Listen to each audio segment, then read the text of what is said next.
What's up YouTube, I'm Shape and this is our very first episode of rating iconic logo redesign. In this new series, we're gonna look at famous logos and how they changed over time. We'll talk about what we like, what we don't, and even score them on our tier list. Keep in mind, the logo is super important because it's like a brand's face. It's what people first see and remember, so changing it can be a big deal.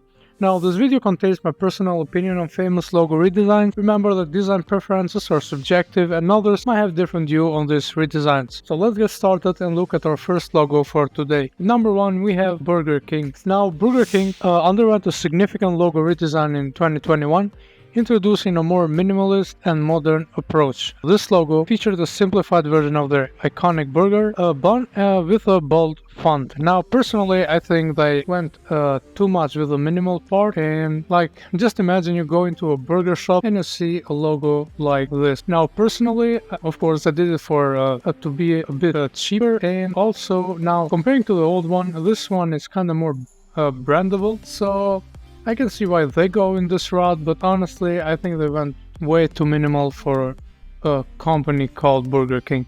So we are going to give it here. Let's go to the B tier. Now, at the second, we have Discord. Now, Discord in 2021 also changed their logo, made it a bit bubbly and with rounded shapes. Now, Discord went from a gaming platform to an all-purpose platform which everyone can use. Now, this logo got a lot of hate for obvious reasons, but I honestly think they did a great job, because if you look at this logo, it was too much for gaming, like only games, and now when people started to use it for different things other than gaming, you can see why they went into this direction. For me personally, I would go with an A tier. At third, we have Dunkin' Donuts. Dunkin' Donuts, they made a significant change to its logo in 2018. They dropped the word donuts from their name, shifting the focus to only the Dunkin'. Now, the new logo focused on a rounded font and a vibrant pink and orange color. Now, was this a positive change or not? Honestly, I think they left out too much of their personality. For me personally, for a rebrand, now, because they started selling other stuff too, that's why they left the donut word out. So, I don't know. I think they could have done better than this. They just lost too much of their personality and branding option. So, because branding only this word, like using a package and something, it's kind of hard. And again, looking at the client perspective, only seeing this, it's not something, not that they wouldn't buy, but it's not like fun to buy this. Now I'm gonna go to the C tier. So we have Animal Planet. This logo got a lot of hate. For me personally, I think they kind of did a great job, not gonna lie, because the old logo was unique. Now, when they rebranded it, they removed all the personality it had. But I honestly think, like, if you look at this, there's almost no way you can rebrand this one. Like, you can say, oh, just move the font a bit, or just change the font a bit, not entirely the logo. But honestly, if you look at all the modern logos, this year and time, you cannot escape being modern. And I personally think they did a great job. Maybe they shifted too much, but I think this shift was great. We have other logos, for example, Burger King shifted a bit too much. I mean, Burger King too works, but there are logos like Pringles, they shifted too much too, but I think Animal Planet did an awesome job of doing this. Now, MailChimp. I think, honestly, for my opinion, this was one of the best rebrands I've ever seen. So if you don't know, MailChimp is an email marketing service provider. And in 2018, they changed their logo from their classic type font to this iconic monkey mascot. And I think they made the logo more modern, scalable, and allowing for better application across various platforms, because it's better to have only this icon. For example, we'll talk about MasterCard later, but this type of logo, it's so much easy to use on a platform than the original they had. For me, this one is surely an S tier 1. Now we have Firefox. Firefox introduced their redesign in 2019, The new logo featured a stylized fox head and a refreshed color palette. Personally, I found this redesign to be not that bad. It got a lot of critique. Now, do I think they moved too much? Yes, because they created like a family brand and the Firefox was under that. Now, color-wise, I think the colors are sitting better on this new one, but yet again, they lost too much of their personality.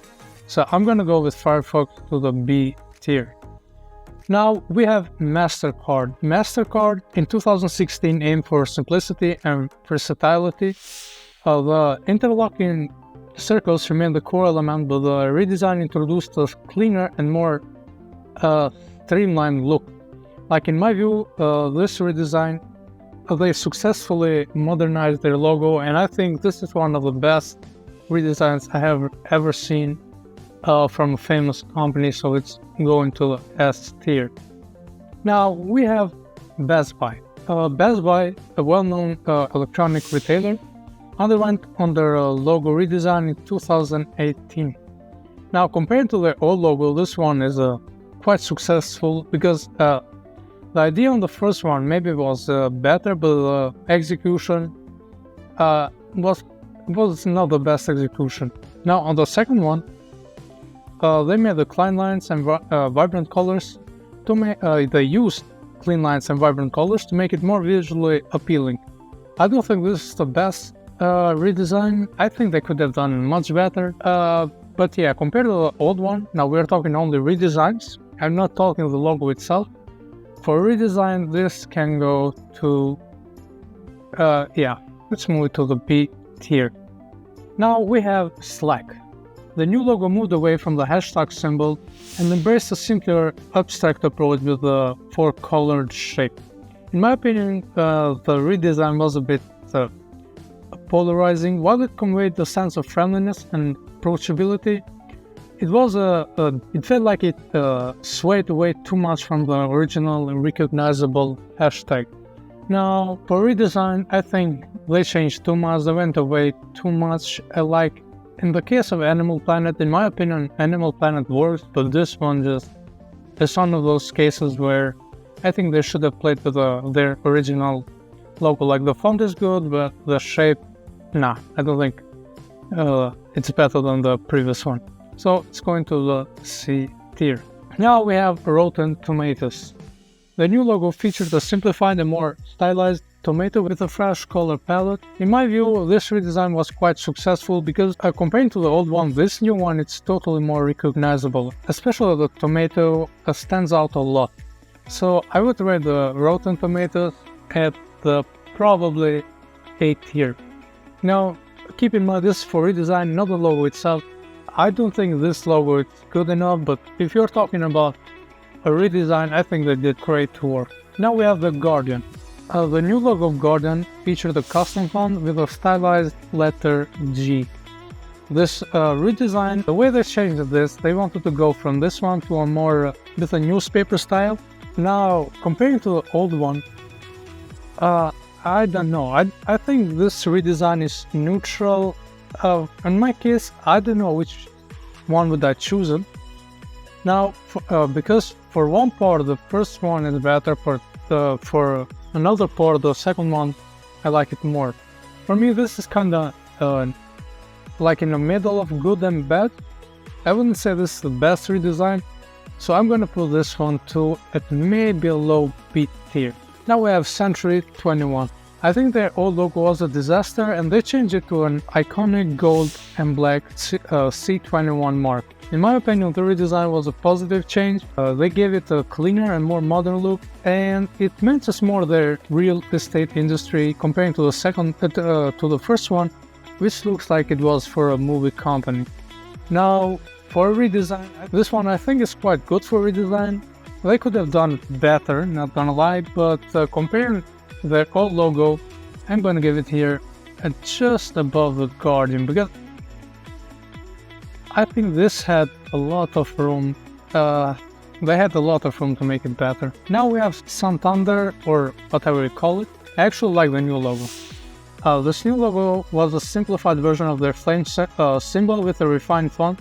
especially the font here played a crucial role, which I like it.